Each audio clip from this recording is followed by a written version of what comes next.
Hola, buen día. Buen día, profe. Buen día, profe. Buen día. Buen día. La cámara. Muy bien. ¿Cómo están? Bien, ¿Todo bien? todo tranquilo, sí. A ver, esperen que tengo que ver lo del chat, que esto es más o menos ciencia ficción, pero bueno, sabe saber cómo se usa bien. Esto ya está y el chat está acá. Perfecto. Muy bien. Los miércoles arrancan más o menos a las 9, ¿no? O un poco más tarde. Arrancamos más o Aquí. menos acá unos minutos después para ver si se conecta alguien, pero ya es. Bueno, manquemos un minutito mientras voy buscando la pantalla para compartir. Esto sería... Ah, tengo que abrirlo primero.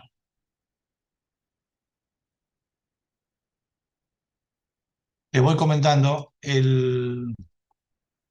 ahí terminamos el cronograma ajustando, bueno, ya con la confirmación ahora de que no se va a modificar el lunes 20. eh, Ahí terminamos el cronograma. Esperen que quiero poner esto en presentación y ahora tengo que ir a la pantalla donde estamos. Acá, compartir, descripción. Listo. Eh, ok. ¿Les ven ahí la pantalla de prescripción? Sí, profe. Sí. Sí, profe, Y sí. Sí, pasa que yo no veo nada ahora. No veo la pantalla, no los veo a ustedes, pero no importa. ¿La pantalla se ve completa o se ve acá al costadito las que siguen? No, se ve completa, La, ¿no? la que está y las que siguen al costado. Ah, ¿se ve la que sigue al costado también? Sí. Esperen a ver cómo puedo hacer para sacarlo. Dejar de compartir. Un segundito. Vamos a hacer así. Ahí. Pues compartir pantalla. ¿Y cuál es el que tengo que compartir? Esta. Compartir. Ahí se ve solo. Ahora sí. Sí, Ahora se ve sí. pantalla completa. No es que no quiero que vean lo que sigue, si lo vamos a ver igual, pero por lo menos No para que no se spoiler. distraigan leyendo lo que sigue. Bueno, a ver ahora cuántos somos. Ok, 44. Bueno, arrancamos, son y 10, más o menos. Sí, son y 10. Bueno, les decía, lo del cronograma, habiendo ajustado ahora que ya se sabe que no se va a cambiar el feriado, ahora lo estoy subiendo en un ratito al campus. Eh, Vemos hoy prescripción, digo, para comentarles lo de corto plazo. Hoy prescripción, mañana recurso de la Seguridad Social. Si no terminamos hoy prescripción, terminaremos mañana. El sábado con Natalia ven la solución del examen práctico de IVA, como habíamos quedado, y si queda tiempo, algo de monotributo en la parte práctica. El lunes 6 ven con Patricio recursos y el jueves también ven con Patricio recursos y ley penal tributaria. El miércoles tienen clase práctica, al igual que el sábado que viene. Y el lunes 13 estaríamos dando sistemas tributarios y el 16 del 11 el parcial teórico. Ah, esto como habíamos quedado. Después, el lunes 20 que queda el feriado, tal como está, y el 23 del 11 el parcial práctico. El 30, esperen que tengo que bajar, esto tengo en otra pantalla, el 30 quedan los recuperatorios y el 4 los finales. ¿Sí? Más o menos como habíamos hablado, no cambié nada del final. Sí estaba la expectativa por el feriado del 20, pero al final no se cambió. ¿Estamos de acuerdo? ¿Sí? ¿Están? Hola, uno, estoy Sí, probando. sí, sí. ¿Me Para mí mates o que no mejor. O me si no, se me escuchás? iban a superponer dos parciales de nuevo. Bueno, mejor así entonces. Bueno, prescripción. Habíamos llegado en la última clase y en la anterior habíamos visto habíamos terminado todo el tema de clausura, he intercalado la parte de sanciones con agravantes, atenuantes, reincidentes, reiteración y reincidencia, y llegamos al artículo 56, que es prescripción. ¿Se acuerdan cuando veíamos extinción de las obligaciones? Que había una línea que decía prescripción, que estaba en cursiva, y yo les dije, cuando veamos prescripción, vamos a ver si realmente es una forma de extinguir o no una obligación tributaria. ¿Se acuerdan de esa parte? Sí. Bien. Bueno, el tema central de la prescripción, en primer lugar, lo que tenemos que hacer es definir la prescripción. ¿Para qué existe la prescripción? Yo digo, imagínense ustedes que tienen una ferretería que en el año 79, ninguno de ustedes había nacido, en el año 79 tuvo un muy buen año, por la razón que sea, año 80, por la razón que sea, vendieron millones de pesos de esa época, o sea, lo que hoy serían millones de pesos, y les iba muy bien. Viene el fisco hoy, 2023, ya pasaron un montón de años desde ese 79, 80, 81, 78 o el año que quieran ponerle, y le dice, bueno, vamos a revisar tus obligaciones tributarias de ese año. Y le piden los comprobantes de ventas. Imagínense ustedes, 40 años después, por decir números redondos, 40 años después, dedicados totalmente a otra cosa, sin tener ni la más mínima idea de la ferretería, ya había quedado en el tiempo, y ustedes tratando de buscar papeles, mudanzas mediante, inundaciones, incendios, la vida misma que ha pasado, en lo que pasa en 40 años en la vida de una persona, y ustedes tratando de buscar los comprobantes de ventas de ese año que le fue muy bien en la ferretería. ¿Se imaginan esa situación?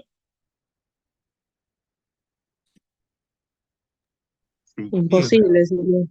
Imposible. Yo sí les pido a ustedes, bueno, quizá los muy ordenados me van a decir que sí. Y yo les digo a ustedes, busquen los papeles de la materia, o tienen un problema con una materia, supongamos la primera materia que dieron en el CBC, pensamiento científico. Bueno, busquen los apuntes, porque ahí en los apuntes tenían algo que les certificaba, cualquier cosa. Los apuntes del CBC, ¿ustedes los tienen? Pasaron 5 años, 6 años, 7 años, no mucho más. No tengo ni la ¿No? libreta que me firmaba. Yo en mi Bien. caso sí, pero porque yo sí tengo todo guardado. Bueno, por eso digo, salvo los muy ordenados, no tienen en papeles ni en recuerdo, el recuerdo quizás sí, lo que pasó hace 5 años, 6 años, 7 años. ¿Se acuerdan dónde la cursaron? ¿Quién era el nombre del profesor? Todo eso quizá no se lo acuerden. Bueno, imagínense en el ámbito tributario si yo les dijera 40 años o si les dijera 20 años. Es lo mismo. Es imposible que puedan tener esa documentación. Y ese paso del tiempo, fíjense ustedes que está acá resaltado. Uy, esperen que toque esta parte que estoy marcando con el cursor. Borda es un abogado muy conocido de derecho civil, que se ve mucho en la Facultad de Derecho. Justamente lo que dice es que las relaciones jurídicas en algún momento deben cerrarse y evitar el riesgo de no poder mantener los elementos probatorios que constituirían la defensa del supuesto deudor. Entonces, la prescripción lo que hace es un instituto jurídico creado justamente para solucionar la incertidumbre o inestabilidad que produce el paso del tiempo. El paso del tiempo, que uno ha tenido, ha gozado de derechos y ha tenido obligaciones, el paso del tiempo genera incertidumbre e inestabilidad. Lo que viene a ser la prescripción es solucionar ese problema. ¿Cómo lo soluciona? Poniéndole un límite temporal. Después podremos discutir si el límite temporal que pone la ley de 5 años o 10 años, y ya veremos en qué situación será cada uno, está bien, debiera ser menos, debiera ser más. Después podemos discutirlo, pero lo cierto es que le pone un límite temporal. ¿Ese límite temporal para qué está puesto? Para que el acreedor, en este caso el fisco, revise y reclame la supuesta deuda de los contribuyentes. ¿Bien? Entonces, para que la AFIP revise y reclame la supuesta deuda de contribuyentes que tenga en los últimos 5 años. Dijimos en principio que eran 5 años. ¿Y qué pasa si el fisco no revisa o no exige en esos 5 años las obligaciones de los contribuyentes? Bueno, el contribuyente se libera de esa obligación. Se libera de la obligación de el pago de esa deuda o la inconsistencia de esa declaración jurada. ¿Qué quiere decir que se libera? Supongamos una deuda del año 5 años, 2023, 2018, 2015. Una deuda, ustedes debían bienes personales, 2015, 100 pesos. 2015 más 5, supongamos 2020 para hacerlo redondo, más allá que después veremos exactamente cómo se cuentan los 5 años. 2020, ustedes se liberan, por eso la prescripción se llama liberatoria, de tener que pagar esos 100 pesos. Ahora, ¿esos 100 pesos se extinguen o siguen existiendo esos 100 pesos? Siguen No, No existiendo, no son no. exigibles. Claro, no los puedo exigir, pero existen. Exactamente. No se los puede exigir, pero existen. Entonces, la prescripción, como dice el punto, no extingue la obligación, sino que la convierte en una obligación natural. Y es por esta frase, o por este párrafo que estamos mirando, que cuando lo poníamos en extinción de las obligaciones tributarias, lo poníamos en cursiva. ¿Extingue la obligación tributaria? No, no la extingue, porque dijimos que sigue existiendo. Ahora, ¿el fisco la puede reclamar? No la puede reclamar.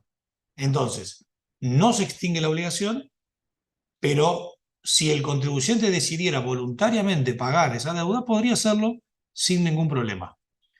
Y no puede, obviamente, después decir en el 2023, viene y paga los 100 pesos del 2015 y no puede venir a decir, no, pero disculpen, como ya estaba prescrito, ahora vengo a pedir la devolución de esa plata, porque la obligación seguía existiendo. Siempre siguió existiendo la obligación. ¿Queda claro esto?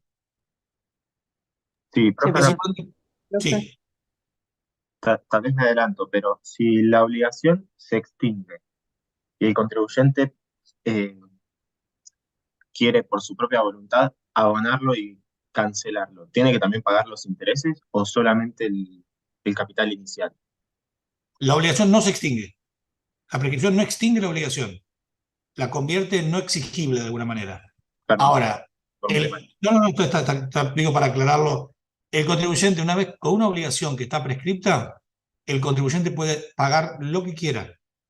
Puede pagar el capital y puede pagar los intereses, puede pagar el capital y no pagar los intereses. Pero lo que yo te preguntaría es, el capital y los intereses, para contestarte la pregunta debiera hacerte yo una pregunta primero. ¿El capital y los intereses tienen la misma prescripción? Porque si el no, capital y los intereses tienen la misma prescripción, te diría, puede pagar el capital y no pagar los intereses porque nadie se los va a reclamar.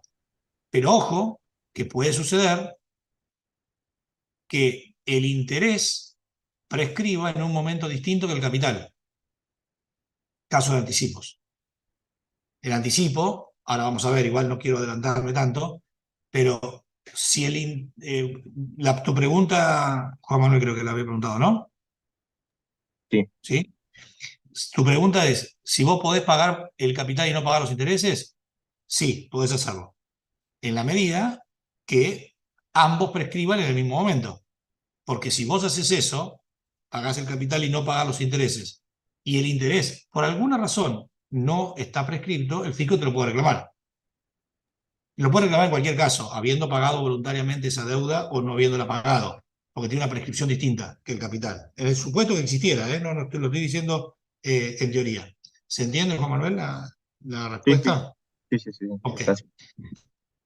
Después hay otra prescripción que no está en la ley, ¿Han escuchado alguna vez que la gente dice, me estoy en este terreno, vengo pagando los impuestos, hace 20 años que pago los impuestos, ahora el terreno es mío? ¿Han escuchado eso?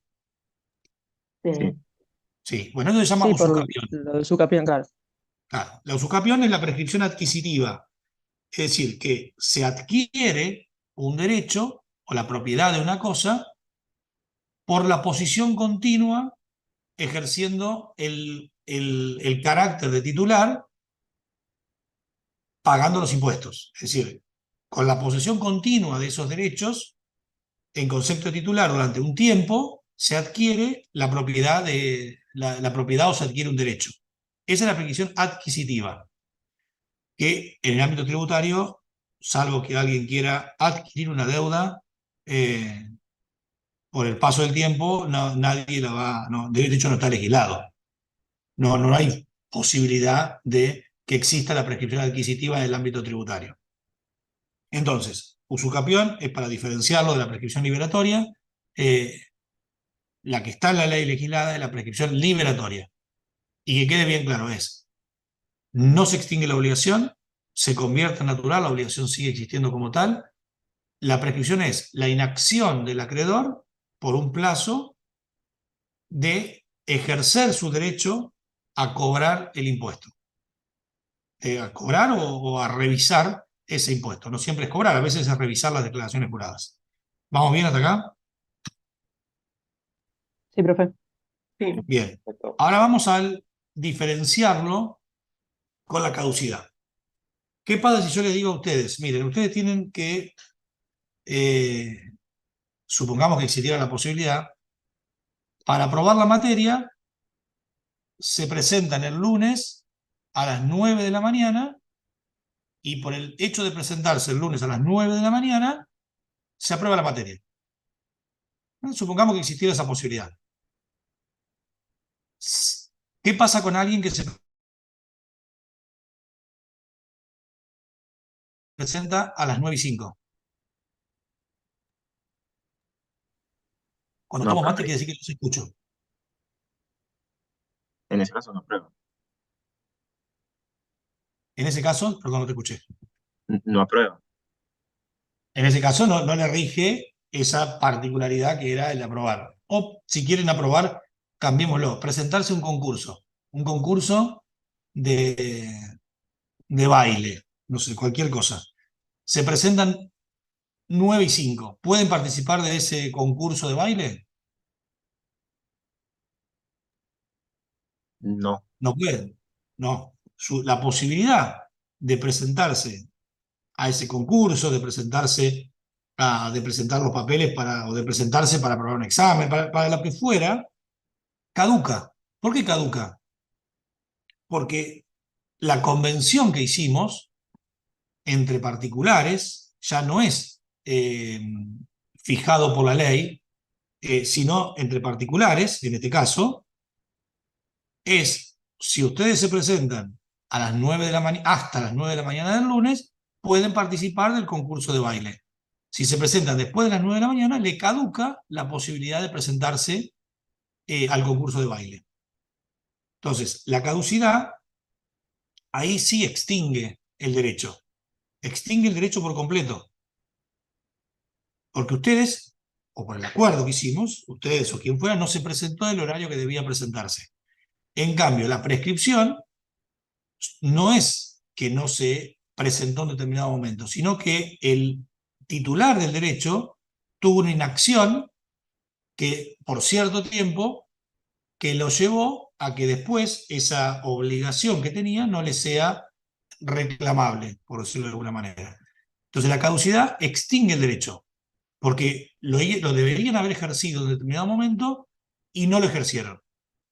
Mientras que la prescripción supone que alguien tenía que hacer algo y no lo hizo, pero es el acreedor en este caso. Bien, no es imputable a ustedes. Ustedes como contribuyentes, lo único que tienen que hacer es sentarse y esperar que pase el tiempo. Quien debe ejercer el derecho a revisar sus declaraciones juradas es el fisco. O sea, el contribuyente nada tiene que hacer respecto a la prescripción. Nada absolutamente. Solo esperar que pase el tiempo. la inacción del acreedor, en este caso del fisco, es lo que le da el derecho a liberarse de esa obligación. ¿Se entiende la diferencia entre uno y otro? Ahora hay algunas diferencias. Hay Y unas la, diferencias la más. caducidad sería como no haberte presentado a un viaje en avión, por ejemplo, que te cierran hasta cierto horario, te cierran las puertas, no te subiste y lo perdiste. Sí, en la medida que después no tenga viste que hay unos pasajes que si Sí, no a te subís veces no te te lo puedes pueden recuperar. subir, sí, Sí, por eso te digo, en pero la medida es que más o menos pensemos lo siguiente, pensemos esos pasajes low cost donde no tenés derecho ni siquiera a sentarte, tenés que viajar parado y agarrado del sí, avión, con la valija, supongamos, sí. y con la valija en el hombro, supongamos eso, que seguro no tenés ningún reintegro, no te subiste al avión, Sí, perdiste la posibilidad, te caducó la posibilidad de hacer el viaje. tal cual. Digo, ¿por qué lo pongo en estos términos? Porque en el pasaje de avión, si bien te caduca A la veces te posibilidad de pueden hacer ese reubicar, viaje, para ahí te pueden reubicar a un segundo vuelo, bueno, hay mil alternativas. depende, Pero digo, pensemos en estos pasajes que son ahora o nunca. Bueno, eso. claro. En ese te caduca la posibilidad y no tenés derecho a nada 2 minutos después. Cerró la puerta, cerró la puerta. El avión despegó. Chau, no hay ninguna posibilidad. Se te caducó tu derecho de presentar, de viajar, porque lo perdiste por no presentarte. Sí, Fíjate, básicamente, y en general, salvo alguna particularidad que hay, alguna caducidad en la ley de procedimiento, que ahora la vamos a ver, la caducidad eh, puede ser, puede ser establecida entre particulares. En cambio, la prescripción no. La prescripción no es establecida entre particulares. Si yo le debo algo a alguien, no podemos establecer una prescripción distinta de la que está en el Código Civil. Nosotros, la relación entre las personas está legislada en el Código Civil. Si yo le debo algo a alguno de ustedes, no podemos establecer entre nosotros la prescripción de esta deuda va a ser a los 2 años. Nos tenemos que regir por lo que dice el Código Civil, que no importa cuánto es, a no meter el Código Civil acá. El Código Civil se aplica, las normas del Código Civil de prescripción se aplican a la ley de procedimiento tributario. Ustedes debieran preguntarme, ¿existe algo en prescripción que no esté previsto en la ley de procedimiento tributario? Porque si existiera algo no previsto, por el famoso, ya a esta altura famoso, 116, sí sería aplicable el Código Civil. Pero en la medida que las normas sobre prescripción están completas en la ley tributaria, no tenemos que recurrir, porque no hay ausencia de normas, al Código Civil. Entonces nos tenemos que quedar con lo que dice la ley tributaria, que por cierto se aparta y bastante del Código Civil. ¿Sí? Bien. Otro tema que después vamos a ver un poquito más adelante es que la prescripción puede suspenderse o interrumpirse, mientras que la caducidad no. La caducidad no tiene causales de suspensión e interrupción. Los plazos de prescripción generalmente son más prolongados que la caducidad. Y como otro elemento, la prescripción, como es un instituto general del derecho, afecta a toda clase de derechos, mientras que la caducidad afecta solamente al derecho del que estamos legislando. El presentarse a un avión, el presentarse a un concurso, el presentarse para aprobar una materia. ¿Bien? Bien. Vamos con este punto ahora. ¿Vamos hasta acá? ¿Estamos bien? ¿Sí? sí, Vamos Sí, profe. despacio, Sí, perfecto. vamos despacio en esta primera parte para que se comprenda, porque esto no es difícil, pero tiene muchas aristas. No es difícil, pero tiene muchas aristas y muchas cosas para acordarse. ¿Qué sucede con la prescripción? El artículo 53 del Decreto Reglamentario de Ley de Procedimiento Tributario les dice, cuando empieza, dice la Dirección General Impositiva, la FIP, no exigirá el pago de impuestos prescriptos a menos que el responsable haya renunciado en forma expresa o tácita a la prescripción ganada. Es decir, que el fisco no puede reclamar un impuesto prescripto. Ahora,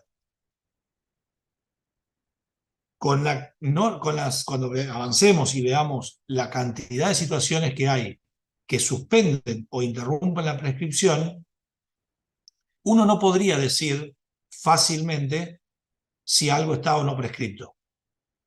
Entonces, en principio, como regla general, el fisco no puede reclamar impuestos prescriptos o periodos prescriptos.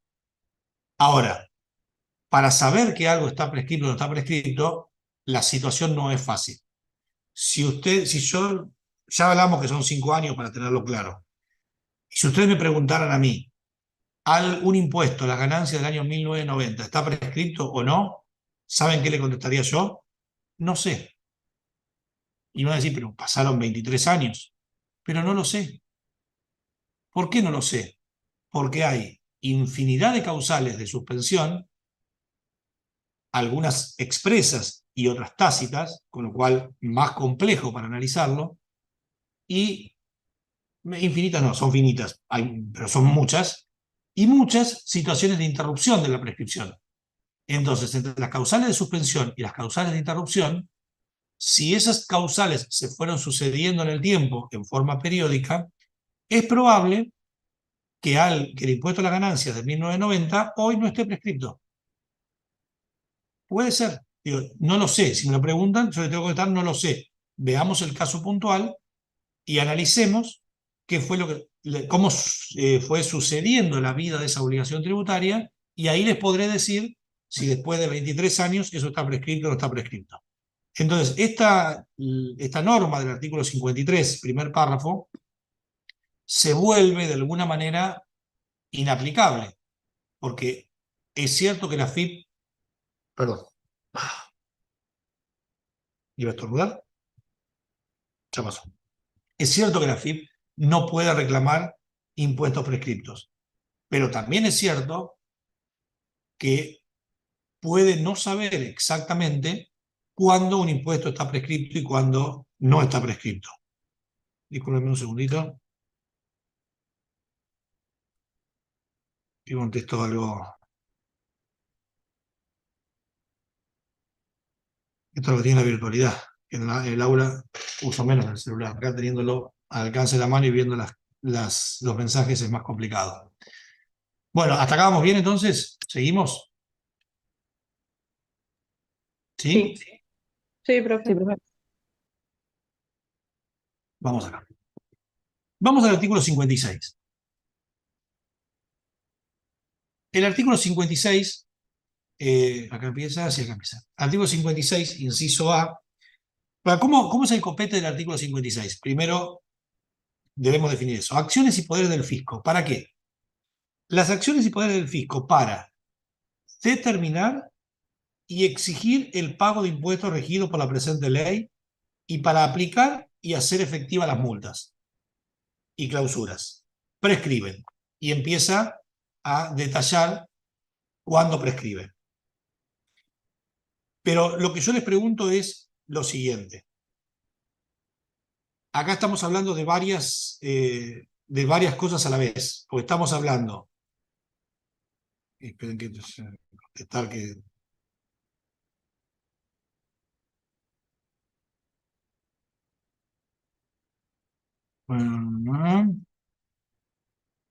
Como sentidas complicados.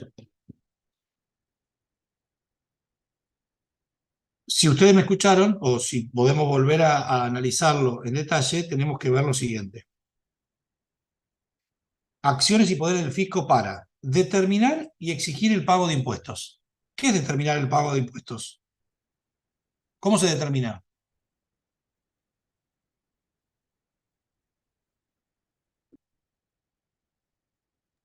¿Por determinación de oficio?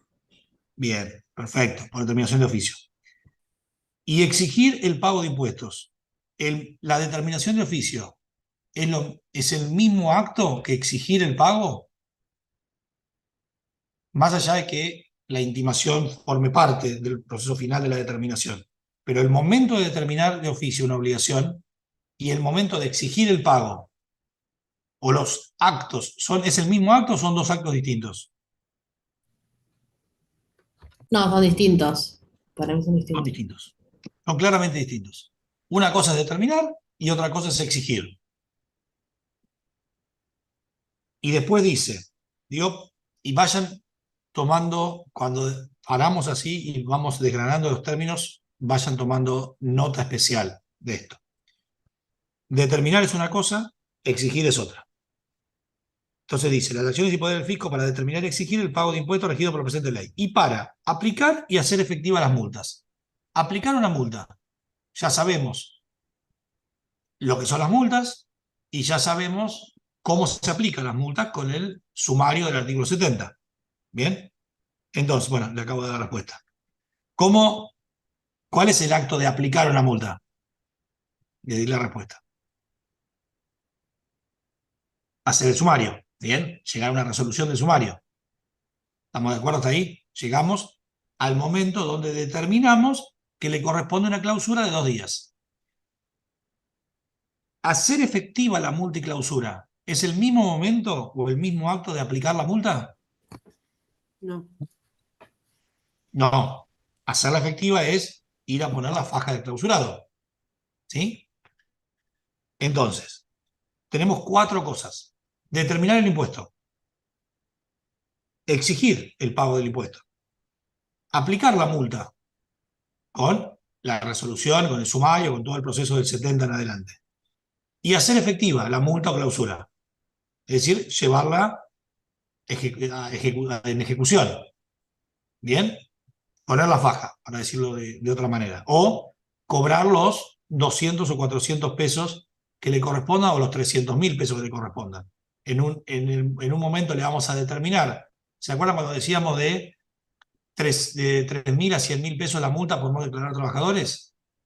Bueno, un acto será el de aplicar la multa, aplicar entre 3.000 y 100.000 y decir 100.000 es la multa, y otro acto distinto será el hacer efectiva, cuando voy a cobrarle los 100.000 pesos. ¿Bien? ¿Se ve claro que hay 4 cosas distintas? Sí, profe.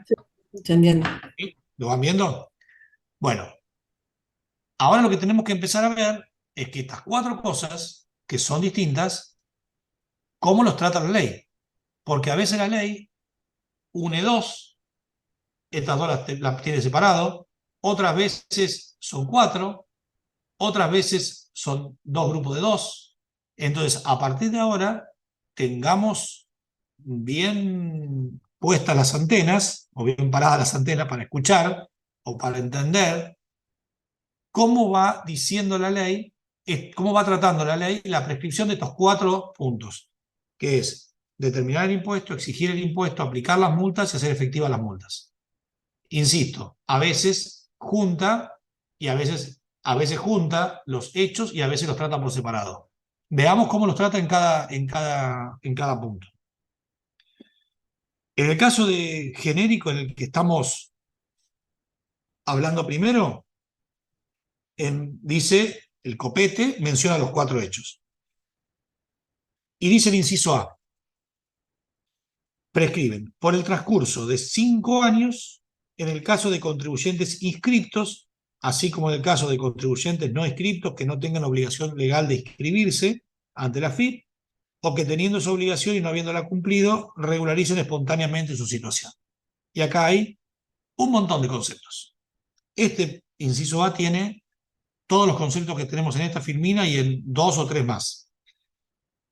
Dice que, empecemos a desgranar, acciones y poderes del fisco para determinar y exigir el pago de impuestos, para aplicar y hacer efectivas las multas, es decir, para las 4 cosas, prescriben a los 5 años en el caso de contribuyentes inscriptos.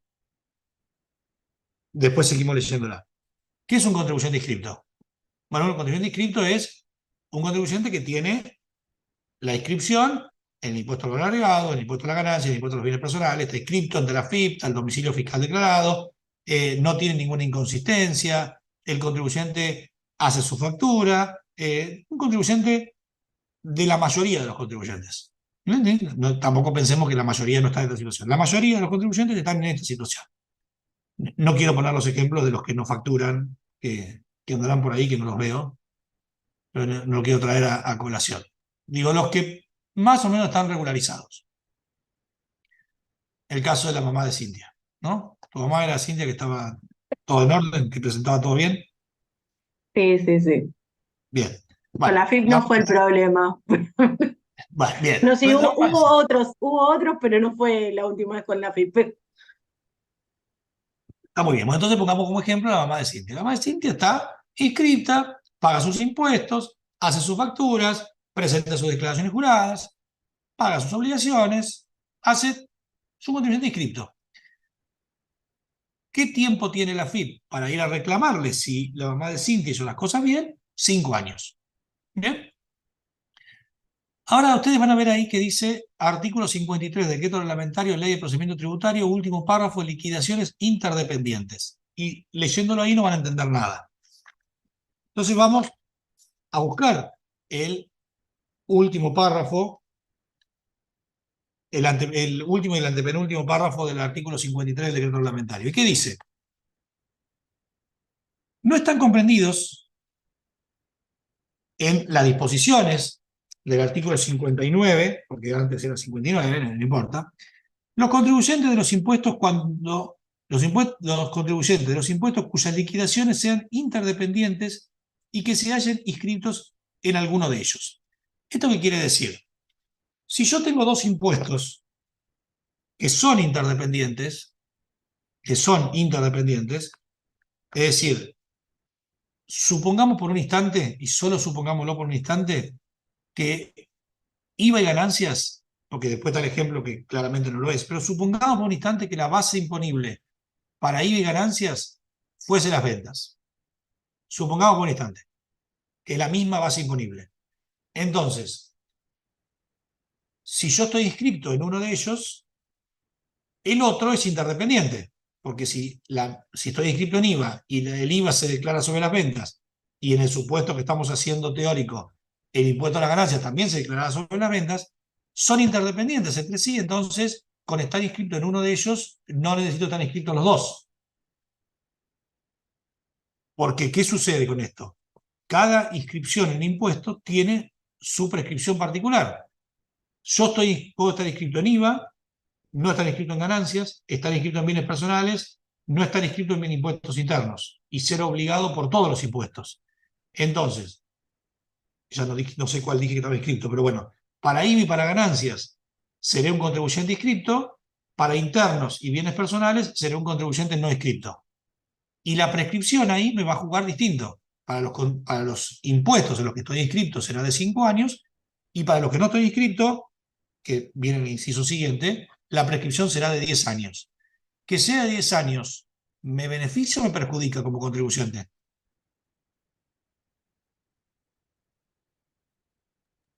Me perjudica. ¿Por qué? Y porque el fisco tiene más tiempo para reclamarme las obligaciones. Exactamente. Exactamente. Entonces, cuando el plazo se alarga, yo como contribuyente estoy en peor situación, porque el fisco tiene mucho más tiempo para reclamar mis impuestos. Entonces, ¿qué es mejor? Lo que corresponde es estar inscripto siempre. Pero en la medida que yo estoy inscripto, me beneficio, o entre comillas, con una prescripción menor. Es decir, con menos tiempo del fisco para revisar mis impuestos. ¿Qué pasó con ganancias e IVA? Claramente ganancias e IVA no tiene una interdependencia. Uno, la base imponible es la venta, y otro, la base imponible es los ingresos grabados. Nada que ver uno con otro. Una venta puede no ser la base del impuesto a las ganancias. De hecho, no lo es, porque en ganancias tenemos el precio de venta menos el costo, menos los gastos. Recién ahí obtengo la ganancia. Entonces no tiene nada que ver un concepto con otro. La venta en sí misma va a estar grabada por IVA, supongamos al 21%, en ganancias será el primer punto del estado de resultados, después vendrá el costo, después vendrá el resultado, después vendrán los gastos de organización, los gastos administrativos, etcétera, y después recién ahí llegaré a la ganancia contable para determinar el impuesto a las ganancias. Entonces, La- la venta es para IVA, la ganancia contable para el impuesto a las ganancias. No tiene nada que ver. El Tribunal las Fiscal tasas dijo, sí, municipales, perdón, profe, son interdependientes algunas de la liquidación de convenio. exactamente. Lo que pasa es que estamos en organismos diferentes. Sí, Si bueno, fuésemos, pero para... si fuésemos, para poner el ejemplo, está buenísimo, está muy bueno el ejemplo. La tasa, a ver, IVA es venta, se liquida sobre ventas. Ingresos brutos se liquida sobre ventas, con más o menos los ajustes que correspondan, pero ustedes están viendo convenio multilateral y la base del convenio multilateral, no de convenio, sino de ingresos brutos, es la venta.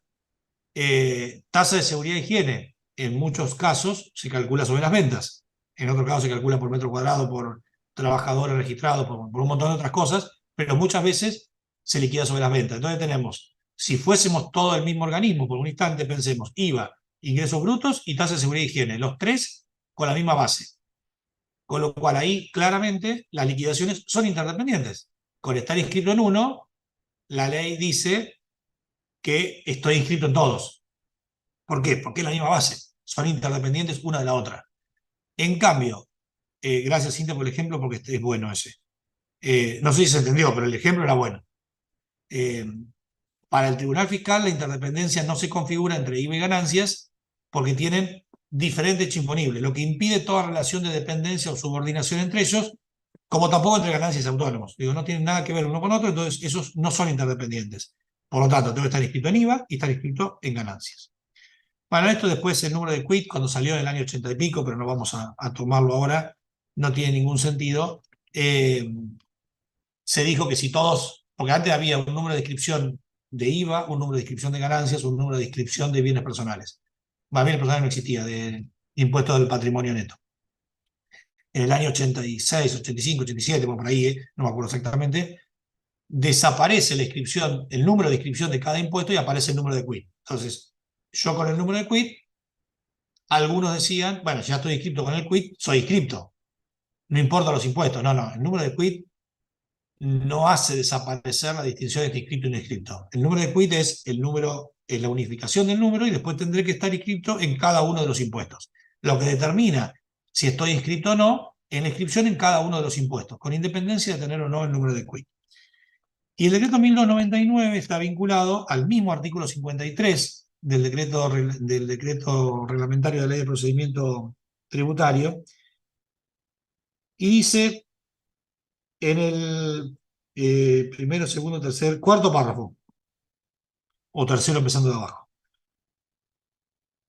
Si el contribuyente, es decir, cuando la FIP cancela la inscripción de un contribuyente, es decir, lo pasa a no inscripto, se lo tiene que avisar. ¿Por qué se lo tiene que avisar? Porque le está agravando, otra vez entre muchas comillas, su situación frente a la prescripción, porque al ser no inscripto pasa a tener un plazo de control mucho mayor, el doble, 10 años. Entonces, esa comunicación, esa no inscripción o esa baja, la FIP se la debe comunicar al contribuyente. Eso está en el tercer párrafo. En el cuarto párrafo dice que no es necesaria esa comunicación si el contribuyente no presenta declaraciones juradas durante 3 periodos fiscales anuales o 36 periodos consecutivos cuando fuesen mensuales. Es decir, cuando estás 3 años sin presentar declaraciones juradas de ganancias o 36 meses, que también son 3 años, sin presentar declaraciones juradas de IVA, la FIP determina, por la aplicación de este decreto 1299, que es el cuarto párrafo del 53, que vos pasás a estar no inscripto. ¿Desde cuándo estás no inscripto? En tal caso, su condición de no inscripto regirá para los periodos que venzan a partir de esos incumplimientos. Entonces, durante el año 2020, 2021 y 2022, supongamos que sean corridos de enero a diciembre, no presentaste declaraciones juradas de IVA. A partir de enero del 2023, o sea, todo 2020, 2021 y 2022, vos sos un contribuyente inscripto. Y el fisco tiene 5 años para determinarte los impuestos. Los que obviamente no presentaste. A partir de enero del 2023, pasás a ser un contribuyente no inscripto. ¿Por qué? Por aplicación del decreto 1299 y del cuarto párrafo, que es el cuarto párrafo del artículo 53 del decreto. Entonces, para controlarte enero del 2023 y subsiguientes, la FIP tiene 10 años. Tiene 5 años para 2020, 2021, 2022, 10 años para enero del 2023 en adelante. ¿Se entiende la diferencia? ¿Y cómo es la situación de inscripto y no inscripto?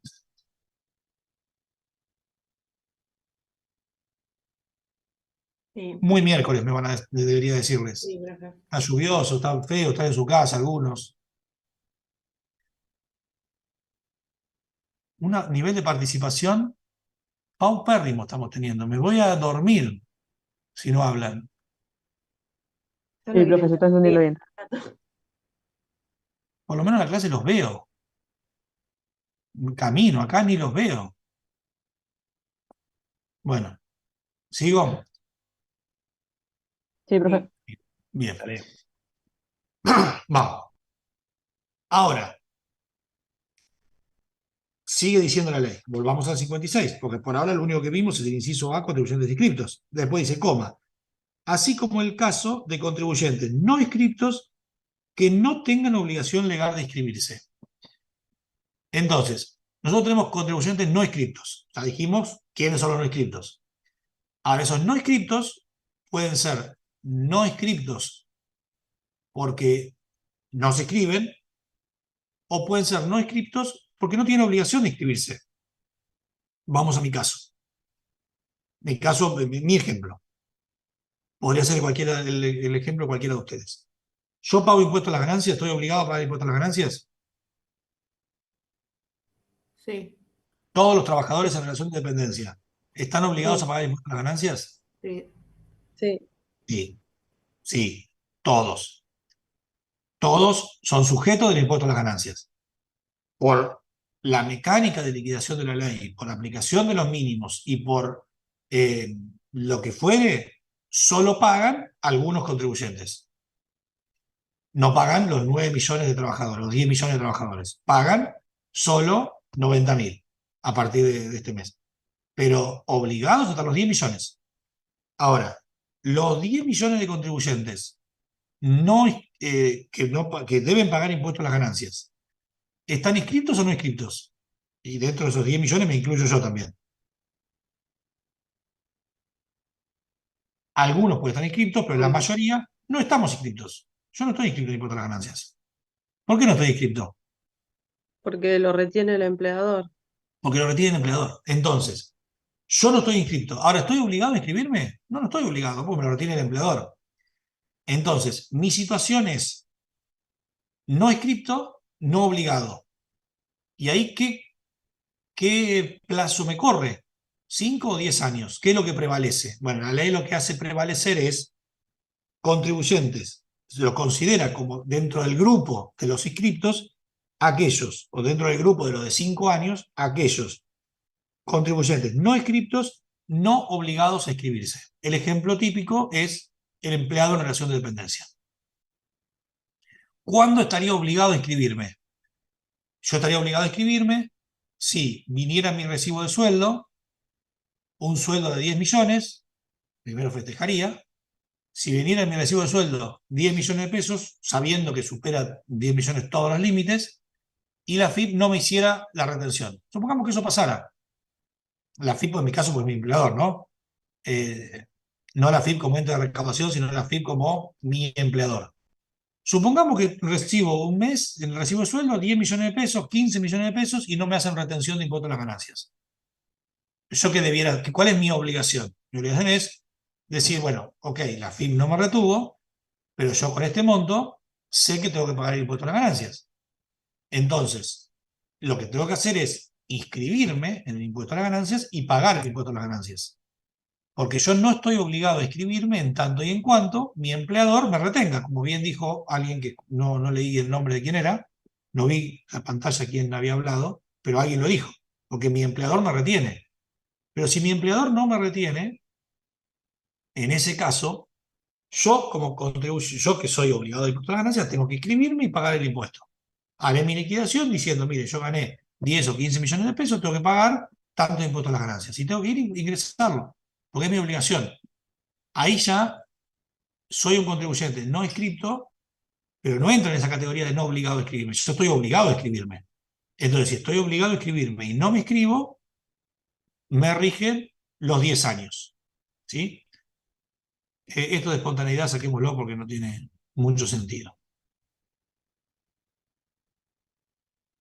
Sigamos. No quiero meterlos en esto porque es la regularización espontánea porque ahora se empieza a abrir un poquito más, y ese no obligado a escribirse, si regulariza espontáneamente o no regulariza espontáneamente, para ver si son 5 o 10 años, pero no nos metamos en ese nivel de detalle por ahora. Quiero seguir en las cuestiones generales, después en todo caso volvemos con alguna particularidad.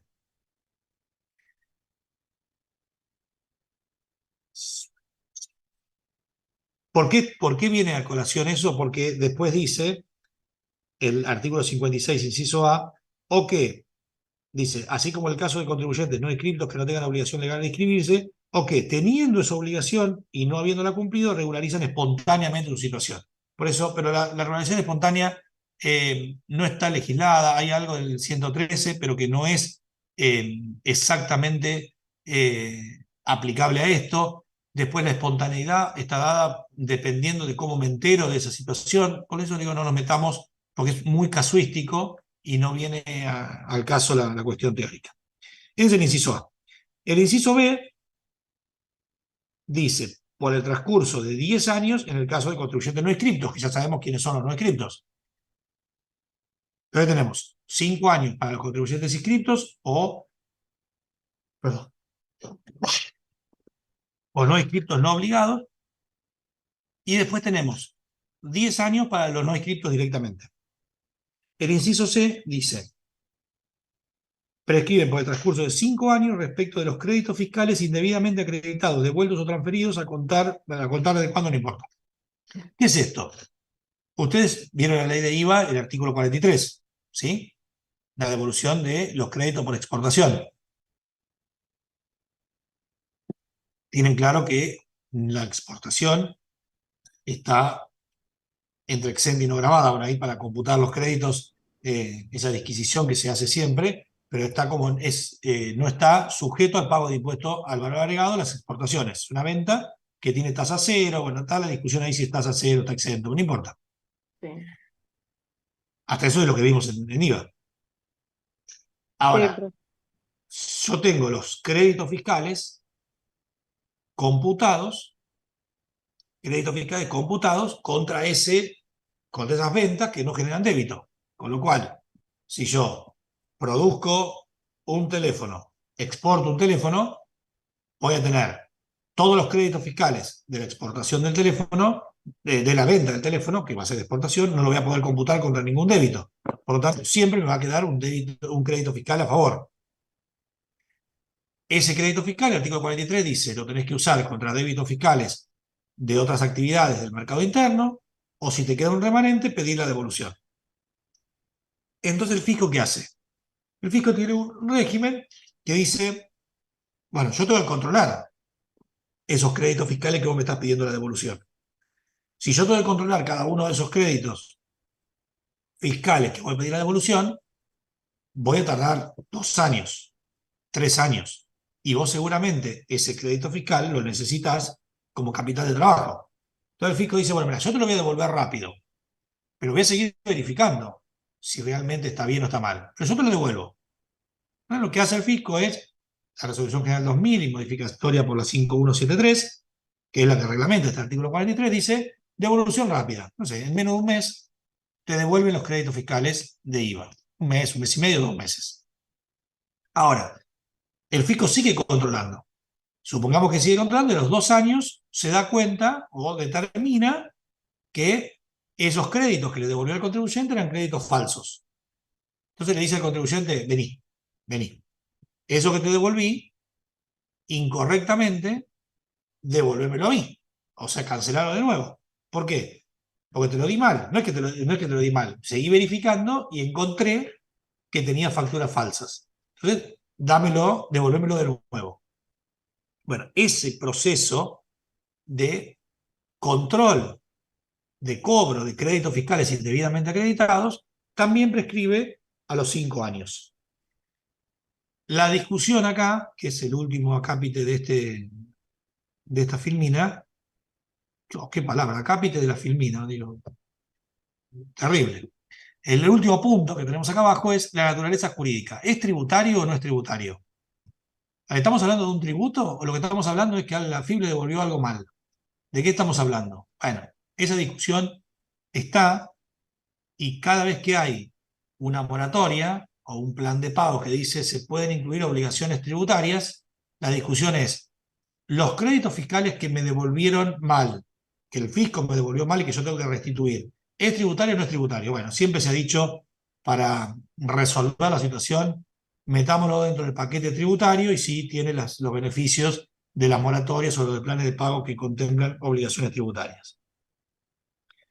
Cuando haces la sesión del crédito fiscal también es lo mismo. No, vamos, para la sesión hay otro punto. Ok. Este es respecto a los créditos fiscales indebidamente acreditados, devueltos o transferidos. Perdón, no, sí, está acá. Respecto a los créditos fiscales indebidamente acreditados, devueltos o transferidos a contar del 1 de enero del año siguiente. El que está separado, perdón, es el de repetición, que es el pedido de devolución. La transferencia es exactamente igual que lo que acabamos de hablar. De hecho, está puesta la palabra ahí. No lo había visto. ¿Sí? ¿Estamos bien? Sí. Ok. Ahora vamos a. Bueno, acá el heredero, esta es la famosa situación de se muere el titular. Si el titular era inscripto, el heredero es inscripto. Si el titular que se muere era no inscripto, el que continúa sigue siendo no inscripto. Es decir, se hereda el carácter de inscripto o no inscripto del muerto, del causante, del heredero. O sea, se hereda esa situación. Pero dejemos la muerte de lado por ahora. Yo tenía otra pregunta. Em, Dale. mm, Soy monotributista, me encuentran en un yate navegando y de repente se dan cuenta que yo debería haber estado inscrita en el IVA, ¿no? ¿Ahí se toma como no inscripto? Esperá, cuando vos sos monotributista y Sí, vos me engan- estás pagando dentro del monotributo, estás pagando IVA y ganancias, sí. ¿sí? Más los aportes de seguridad social por otra parte. Se dan cuenta que yo no debería ser monotributista, sino responsable inscripto. Bien. ¿Ahí Ahora, cómo me toman? ¿Como que yo no estaba inscripta en el impuesto o si consideran esa parte del monotributo? primero lo que tiene que hacer es una exclusión del monotributo. Sí, No hay que excluir del monotributo. sí, Cuando se hace la exclusión del monotributo, te tienen que decir desde cuándo te excluyen del monotributo. ok, sí. Porque vos podés, si yo estoy en un yate navegando y soy monotributista, y podría decirte, ok, sí, ¿sabés por qué estoy navegando en un yate? Porque tuve una factura que no hice en el mes de agosto. O en el mes de, no estamos en noviembre, ahora estamos en noviembre hoy. Sí, Es una factura que no hice, me voy hoy a un yate y soy un monotributista. Dice, ¿sabes qué? Sí, es una factura que no hice del 31 de octubre. Bueno, es un mes para atrás. sí. O sea, no solo se necesita la exclusión del monotributo, sino que lo que se necesita además es determinar la fecha a partir del cual esa exclusión del monotributo tiene efecto. Hay que buscar el hecho determinante que te lleve a saber cuándo te deben inscribir en el IVA. Porque cuando te escriban en el IVA, perdón, ahora sí necesito.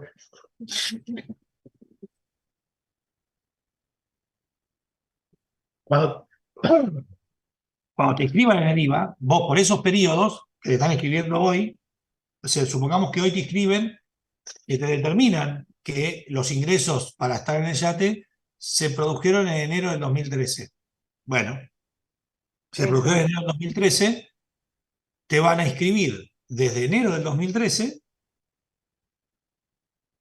y desde enero del 2013 hasta noviembre del 2023, todo ese periodo va a ser como no inscripto. claro, no va a estar Tienes 10 inscripto. años para volver a controlarte. Esa, A no, no partir de. tiene ¿Cómo? nada que tiene la prescripción larga, lo de los 10 años, Sí, de 10 años, pero no porque te lo olvides que te consideran como no determinan. inscripto. Eso es Sí, pero no te olvides, espera que puse el ejemplo de 2013. Vamos a poner otro año para sacar los 10 2014. años del medio. Sí, 2020, pongamos así, sacamos los 10 del medio, 2020. No importa. Enero del 2020, que vos tenías que estar inscrito y no estabas inscrito, la FIP tiene hasta enero del 2030, supongamos, que fuese contar Sí, así, para controlar el impuesto. Pues ok. justo parece que se daba Muy muy Pero, justo ahora. sí, pero espera porque hay algo que no estamos contemplando todavía, y yo a propósito no lo dije. Mm, Lo determinan hoy, porque, y vamos al ejemplo al 2003. Imagínate que hoy determinan que tenés que estar inscrito desde el 2003.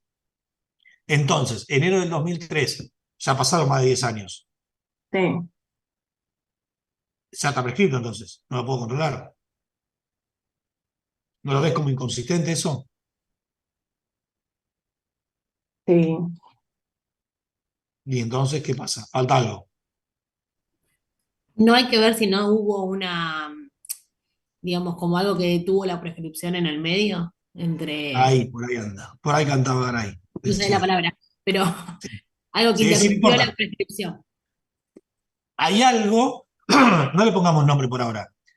Hay algo en el medio que no cuadra. Si, digo, si me vas a decir que en el año 2003 tenés que estar inscrito y Sí. ya no te puedo controlar porque pasaron 20 años, hay algo que me hace ruido. Bueno, eso que me hace ruido es, lo estoy determinando hoy. Entonces, ¿desde cuándo debo contar los años? ¿Desde que retroactivamente o desde hoy que lo encuentro?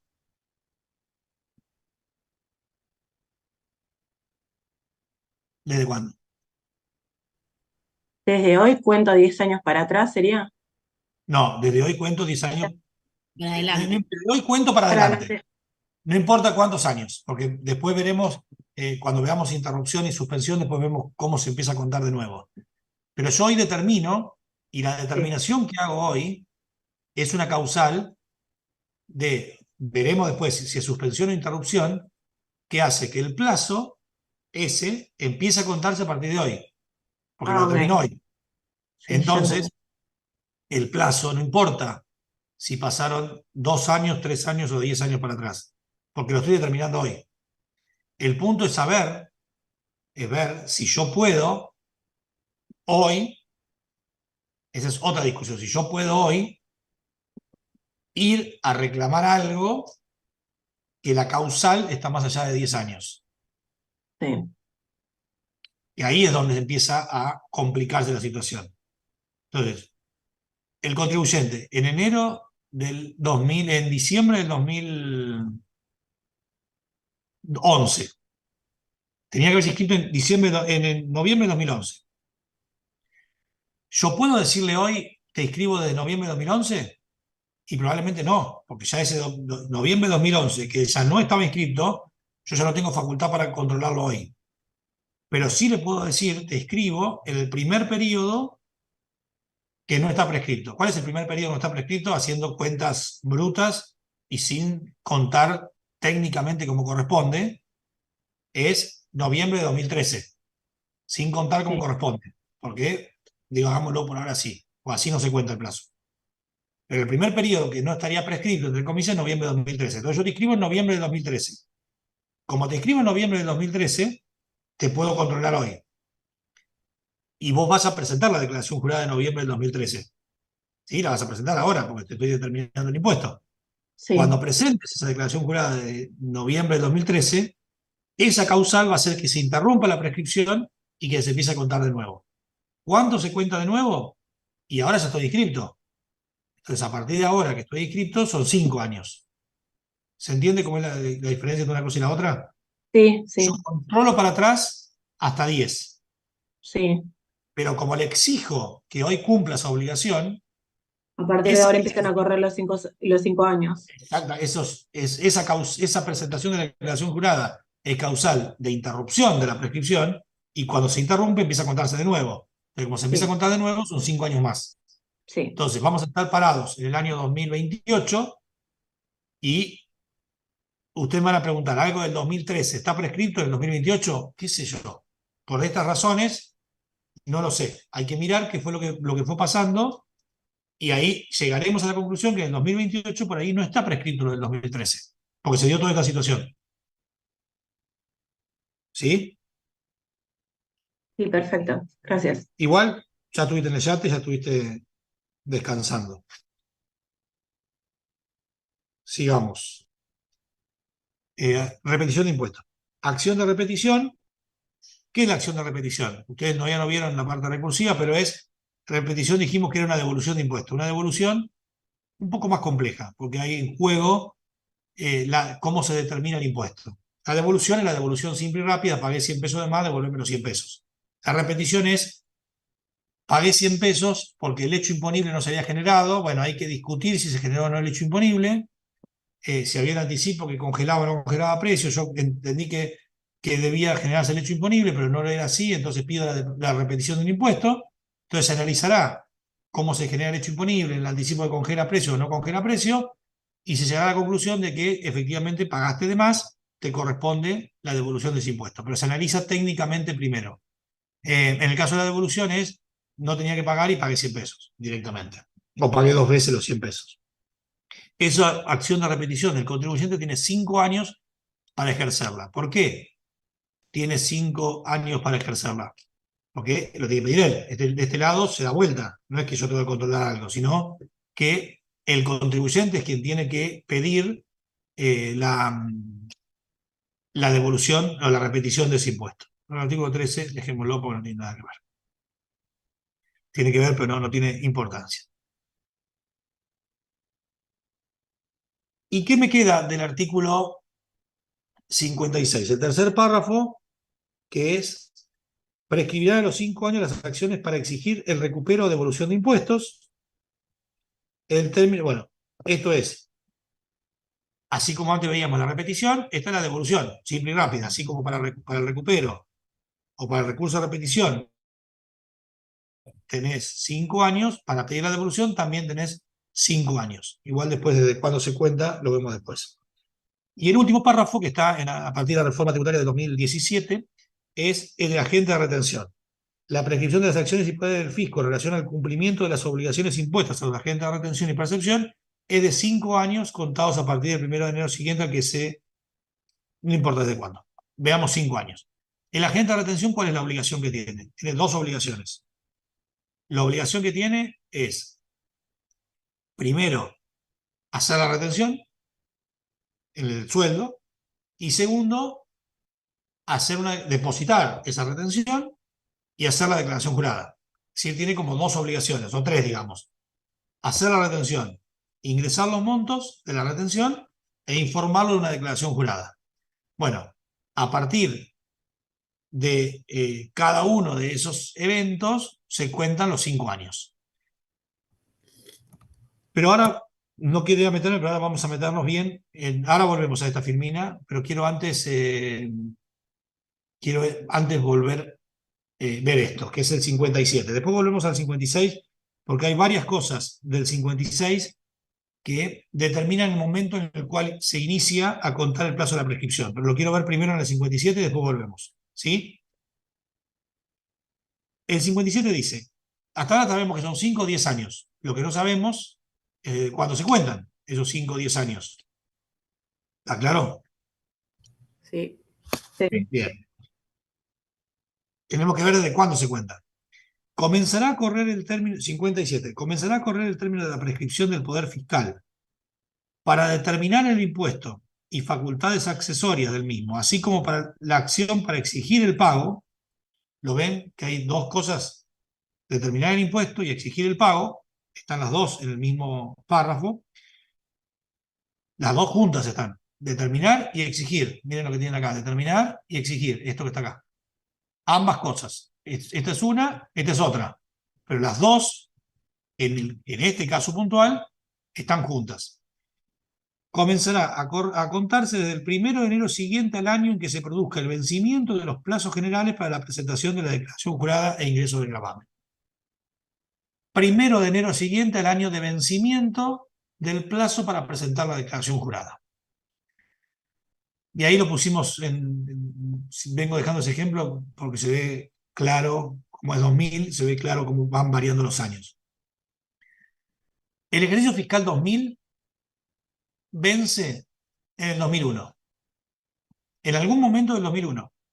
¿Sí? Un impuesto a las ganancias del año 2000, cuyo cierre de ejercicio de diciembre, es decir, el ejercicio del contribuyente es de enero a diciembre del 2000, termina en diciembre del 2000, esa declaración jurada vence en el 2001. ¿Cuándo comienza a contarse el plazo? 1 de enero del 2002. ¿Y cuándo finaliza el plazo? Cuando son los plazos por años. Dijimos, recuerden que eran los plazos por días, por meses o por años. Los plazos por años. ¿Qué día terminan? El 1 de enero. El mismo día que comenzó de tantos años para adelante. No importa si el año tiene 365 días, 360 días o 320 días. No importa cuánto tiene el año. Termina el mismo día de la cantidad de años que marque la ley. Lo mismo que en lo de meses. Cuando es un mes, no importa cuánto tiene el mes, si tiene 30 días, 31 días, 28 días o 29 días. Empieza el 15, termina un 15.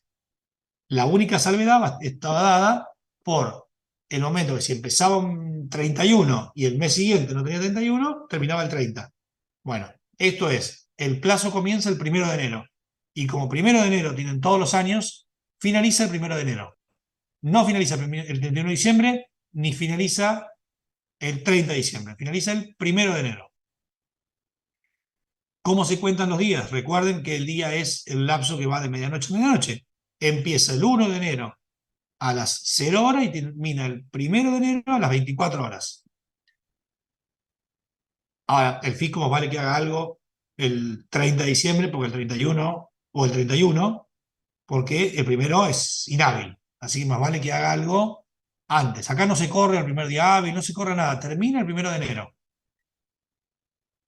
Entonces, ¿cómo contamos los años? Vence 2001. Comienza el 1 de enero del 2002. Todo el 2002. Todo el 2003. Todo el 2004. Todo el 2005. Todo el 2006. Como el 2006 no puede terminar porque empezó el 1 de enero, es el 1 de enero del 2007, el plazo de finalización. ¿Se ve claro cómo se cuenta? Esto seguro va al examen. No tengo Sí. duda que esto va al examen. Ni yo tengo duda, ni ustedes tengan duda que esto va al examen. La forma en cómo se cuentan los plazos. Y ojo, cuando estén contando los plazos, fíjense lo que dicen arriba. Esto es determinar y exigir el impuesto. ¿Estamos? ¿Hasta acá estamos bien? Volvamos un instante entonces, antes de ir a ver anticipos, volvamos un instante a la parte de retención que decíamos antes. ¿Desde cuánto se cuenta la prescripción en la agente de retención? Desde el 1 de enero siguiente al año en que ellas, ¿qué son ellas? Las obligaciones debieron cumplirse. Entonces, ¿desde cuándo cuento el plazo para una retención? Depende de qué obligación esté hablando. Dijimos que había tres obligaciones: hacer la retención, pagar la retención, presentar la declaración jurada.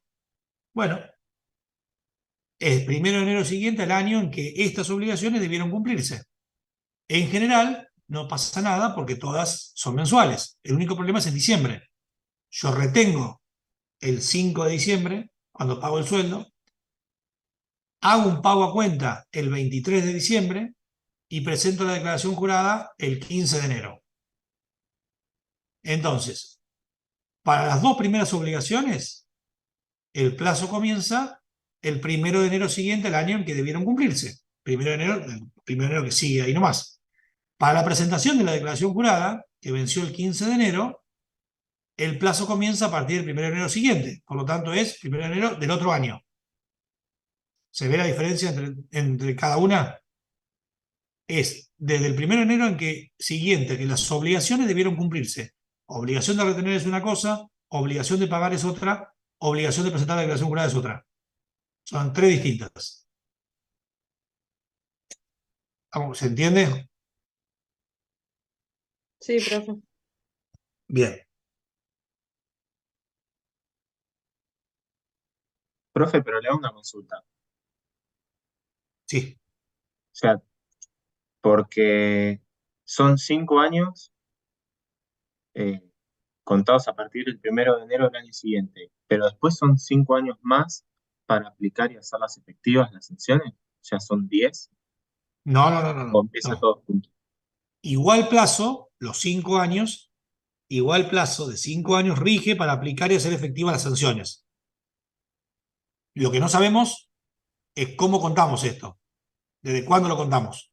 Porque si vos te fijas el 57, dice, la acción comenzará a correr el término de prescripción para determinar el impuesto y exigir el impuesto 1 de enero del año siguiente. ¿Cómo se cuenta el plazo de 5 años para las multas? No lo vimos todavía. No sabemos si es igual. Todavía no lo vimos. Ok.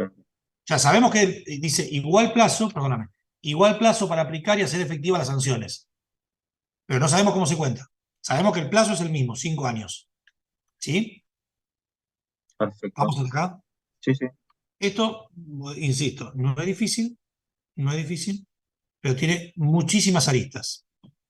Y como tiene muchas aristas, vamos a seguir metiéndole más. ¿Qué pasa con los anticipos? ¿Hasta cuándo se puede reclamar un anticipo? ¿Te acuerdan cuando vimos anticipos?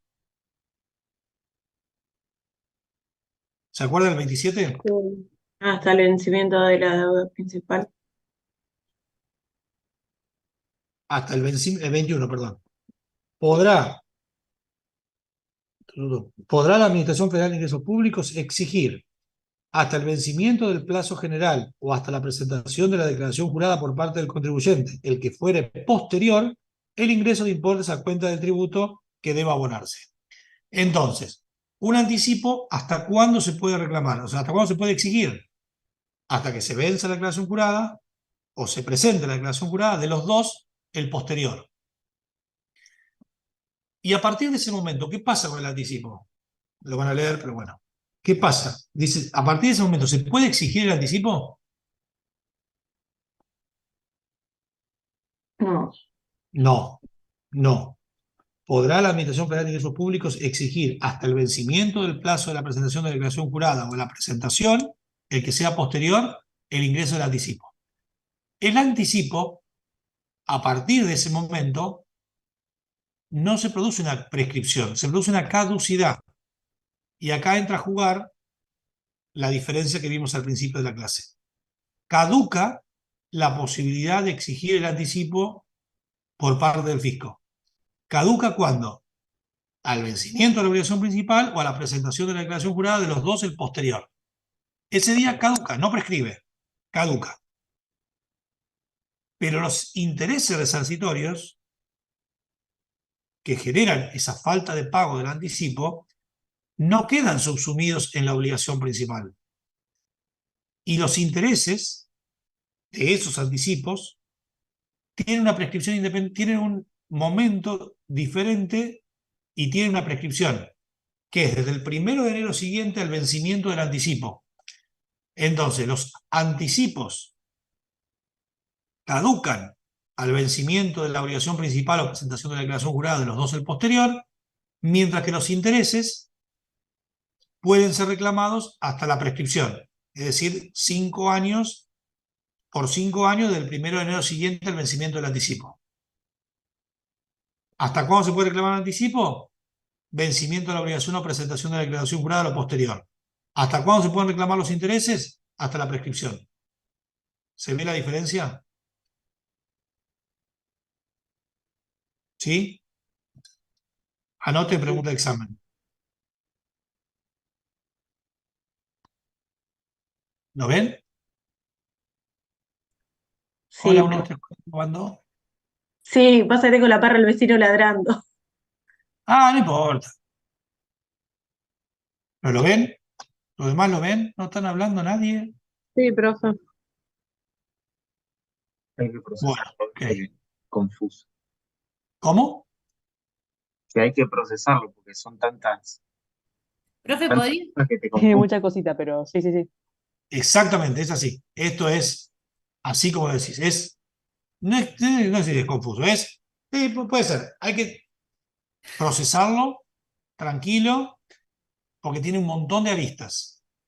Tiene plazos. Bueno, plazos son 5 o 10, no hay muchas más particularidades, pero tiene determinar el impuesto, exigir el impuesto, aplicar las multas, hacer efectivas las multas, las devoluciones, cuándo comienza el plazo, la parte de anticipos, la obligación principal, la obligación de los accesorios, y después nos falta ver varias cosas todavía de multas y suspensión e interrupción. Lo que tiene es muchas cosas. Esto es un tema, no es difícil, pero es de estar muy encima y acordarse cada una de las aristas que tiene este tema. Sí, habían dicho algo y interrumpí yo hablando. No, yo quería que repita lo de los intereses, pero lo veo ahí en la filmina igual. Está claro. Ok, Gracias. perfecto. Profe, el plazo Sí. son 5 años también. No llegué a escuchar eso. Si son inscriptos, sí, si son no inscriptos, 10. Ah, perfecto. Compensación se lo voy a dejar. Vamos al 58. Comenzará a correr el término de la prescripción de la acción para aplicar las multas y clausuras del 1 de enero siguiente en que haya tenido lugar la violación de los deberes formales o materiales legalmente considerada como hecho u omisión punible. Punto número 1. Leamos qué dice. Comenzará a correr el término de la prescripción para aplicar multas y clausuras. Aplicar no es hacer efectiva. Son dos cosas distintas. Vuelvo un segundo. Acá decía determinar y exigir. Y estaban juntos. Recuerden que eran dos hechos distintos, pero los efectos de la consideración desde cuándo se cuenta el plazo es el mismo. Ahora vamos a hablar de aplicar multas y de hacer efectiva la multa y clausura. Y están en dos lugares distintos. Uno está en el 58 y otro está en el 60. Están en dos artículos distintos. Por lo tanto, vamos a tener una prescripción. Una forma de contar el plazo para determinar y exigir, estos dos que estaban juntos. Otra forma de contar el plazo para aplicar las multas y una tercera forma de contar el plazo para hacer efectiva la multa. Estas dos están juntas, 3, 4. ¿Sí? Veamos cómo es cada una. Para aplicar la multa y clausura se cuenta desde el 1 de enero siguiente a la violación de los deberes formales o materiales. Esto es, tenían que presentar una declaración jurada. No la presenté, me corresponde una multa del artículo 38. ¿Desde cuándo cuento el plazo? Desde el 1 de enero del año siguiente. Tiene que presentarla en agosto del 2022, se cuenta a partir del 1 de enero del 2023. Para aplicar la multa. Para aplicar la multa. ¿Sí? Olvídense del ejemplo que está ahí porque les va a complicar la vida, no viene al caso. Eso es para analizar el artículo 59, pero no viene al caso. Veamos lo primero conceptual, lo necesario, y después vemos lo accesorio. Lo principal que hay que saber de este caso es 1 de enero siguiente la violación de los deberes formales. ¿Cuándo debí presentar la declaración jurada? ¿Cuándo debí cumplir el requerimiento? ¿Cuándo debí pagar el impuesto? Bueno, de acuerdo al momento en que debía hacer ese hecho y no lo hice, estoy en infracción. Bueno, a partir de que estoy en infracción, a partir de esa infracción, 1 de enero siguiente la violación de los deberes formales o materiales. Y es independiente de la obligación principal. ¿Por qué? Porque la declaración jurada puede tener una obligación y un requerimiento de esa declaración jurada puede tener otro plazo de prescripción. Imagínense la declaración jurada de julio del 2023. Julio del 2023. Vence de IVA. Vence en agosto del 2023. Por lo tanto, el plazo de prescripción comienza el 1 de enero del 2024. Supongamos que en enero del 2024 me hacen un requerimiento por esa declaración jurada de julio del 2023. Y ese requerimiento lo incumplo. Bueno, el requerimiento incumplido será en enero del 2024. Por lo tanto, para aplicar la multa por ese incumplimiento al requerimiento, comenzará el plazo el 1 de enero del 2025, porque el incumplimiento fue en enero del 2024. No tiene nada que ver con la obligación principal, es independiente de la obligación principal. ¿Se ve claro esto? Una cosa es la declaración jurada y otra cosa es la multa. ¿Pueden coincidir? Sí, pueden coincidir, pero no necesariamente coinciden. ¿Vamos hasta acá? Sí, profe. ¿Sí? Bien, vamos al 60 ahora. El término de la prescripción para hacer efectiva la multa no es para aplicarla. Para hacerla efectiva, multa y clausura, ¿no? Pero quiero resumir en multa. Comenzará a correr desde la fecha de notificación de la resolución firme que le imponga. Es decir, la notificación de la resolución firme que le imponga. Nosotros ya dijimos, ¿cuándo una resolución queda firme?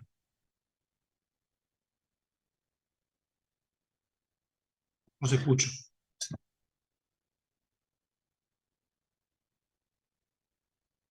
No escuché la pregunta, profe, ¿qué dijo?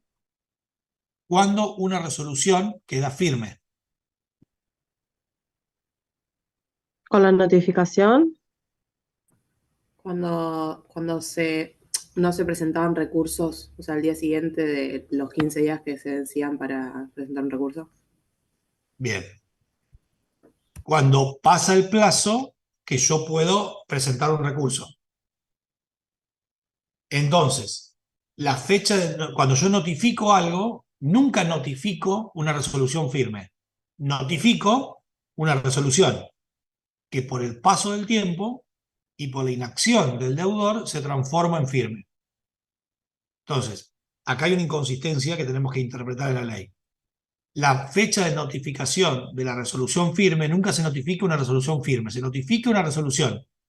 El paso del tiempo e inacción del deudor queda firme. Entonces vamos a considerar a estos efectos cuando queda firme, porque la notificación en sí misma no produce ningún hecho. La notificación es la comunicación a la otra parte de un hecho, pero no otorga firmeza en ese momento. La firmeza va a estar dada en un momento posterior. Y como toda sanción, como estamos aplicando una sanción, no tiene efecto, porque dijimos que tiene efecto suspensivo toda la vía recursiva hasta la Corte Suprema, el único momento que nosotros podemos hacer efectiva la multa, ¿qué quiere decir hacer efectiva? Cobrarla o poner la faja de clausura, es solo después de que queda firme. Mientras no esté firme, no podemos hacer nada. ¿Eso lo tenemos claro? Mientras la resolución no esté firme, no puedo poner la faja de clausura ni puedo cobrar la multa. Tengo que esperar que esté firme. Por lo tanto, si para hacerla efectiva tengo que esperar que esté firme, ¿qué plazo tengo? ¿Qué plazo de prescripción tengo para hacer efectiva esa multa? Desde que está firme, desde el día que está firme, cuento 5 años o 10 años, dependiendo si es inscripto o no inscripto. Y ojo con esto, no se traslada al 1 de enero siguiente. Comienza a correr desde la fecha de notificación de la resolución firme que le imponga. Por lo tanto, si una resolución queda firme el día de hoy, a partir de mañana cuento 5 años. Si queda firme mañana, a partir de pasado mañana, 5 años. No se traslada al 1 de enero siguiente. Por lo tanto, determinar y exigir el pago de impuestos a partir del 1 de enero siguiente al vencimiento de la declaración jurada. Aplicar la multa desde el 1 de enero siguiente a la violación del deber formal o material. Hacer efectiva la multa desde la fecha de la resolución firme que imponga esa multa, no desde el 1 de enero. ¿Queda claro esto que acabo de decir? Sí, profe. ¿Sí? Sí. Esperen que estoy buscando si lo tenía resumido en algún lugar. Acá está, acá abajo. Esto debía estar en un acápite más resaltado. 3 prescripciones distintas. Declaración jurada, que es determinar y exigir el pago de impuestos.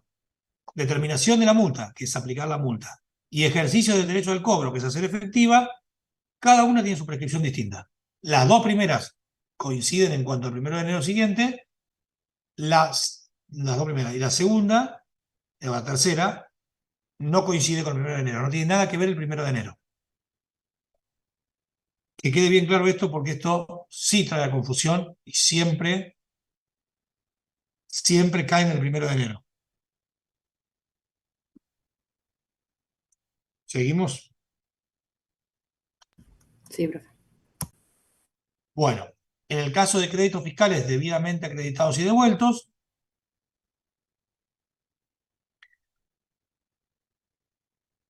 desde el 1 de enero siguiente,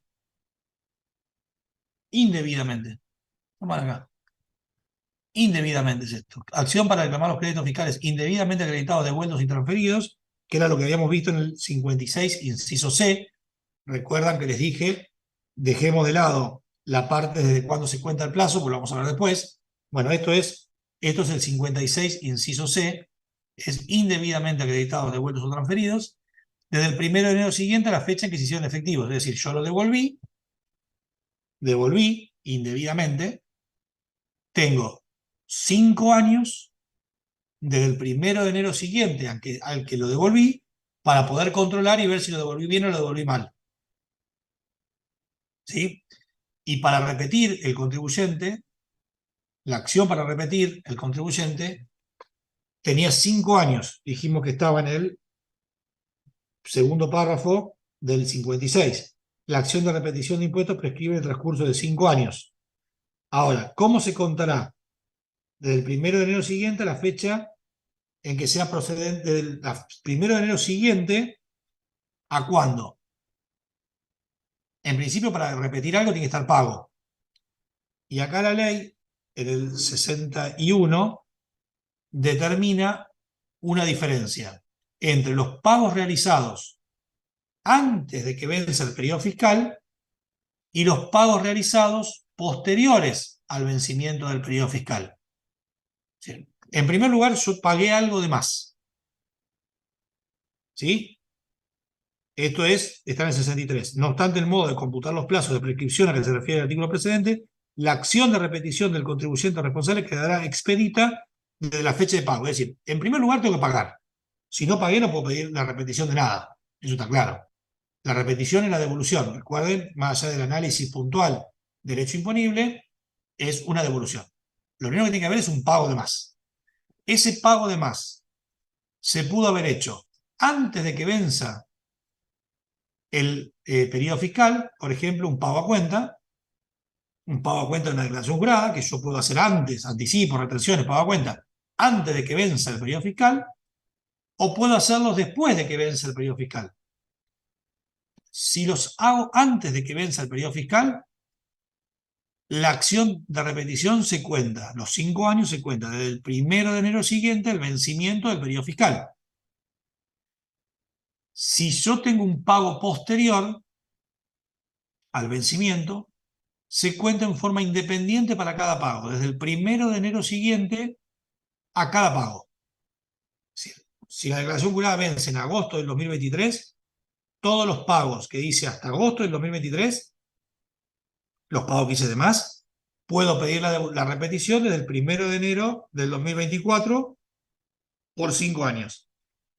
Desde agosto del 2023, es decir, septiembre, octubre, noviembre, diciembre, enero, febrero del 2024, cualquier mes posterior a ese, tengo que ver la fecha de pago y contar el plazo del 1 de enero siguiente a ese pago.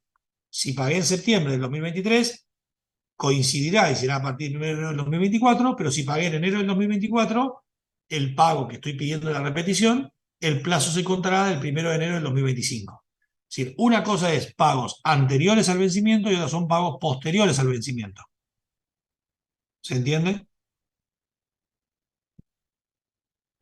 61, 62 y 63 de la ley.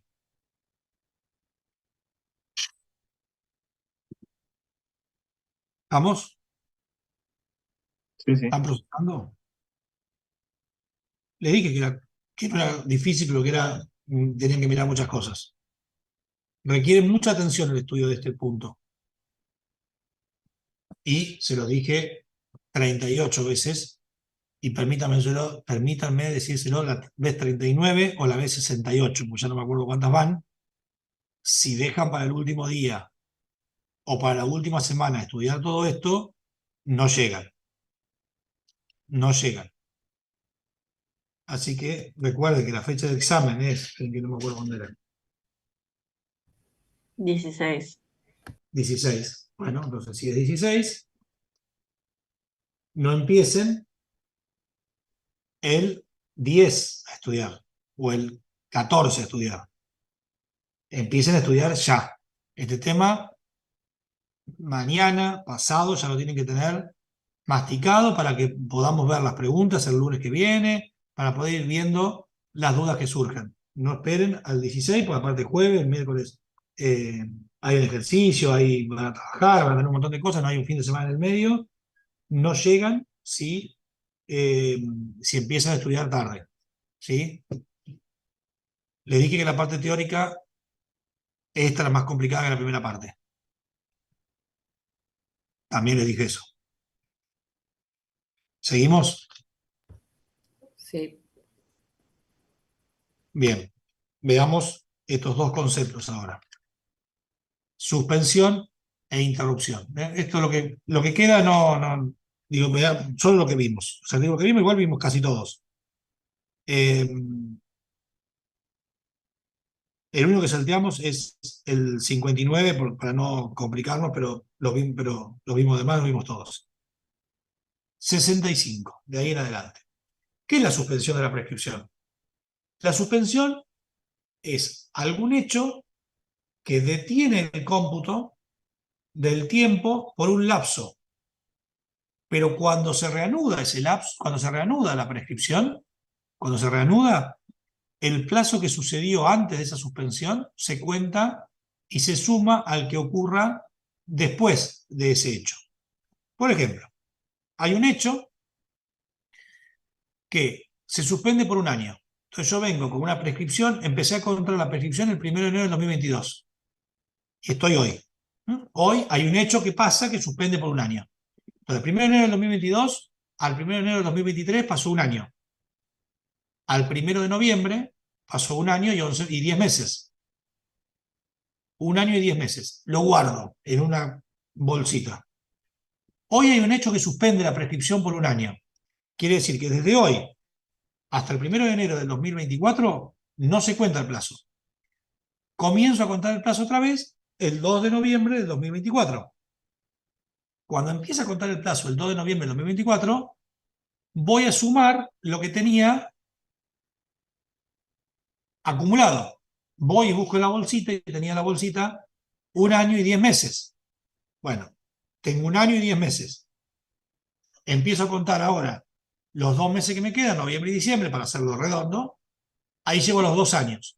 Quiere decir que el 1 de enero del 2025 van a haber pasado 2 años, aunque en la realidad pasaron 3. Pero como estuvo suspendido por un año, 1 de enero del 2025 pasaron 2.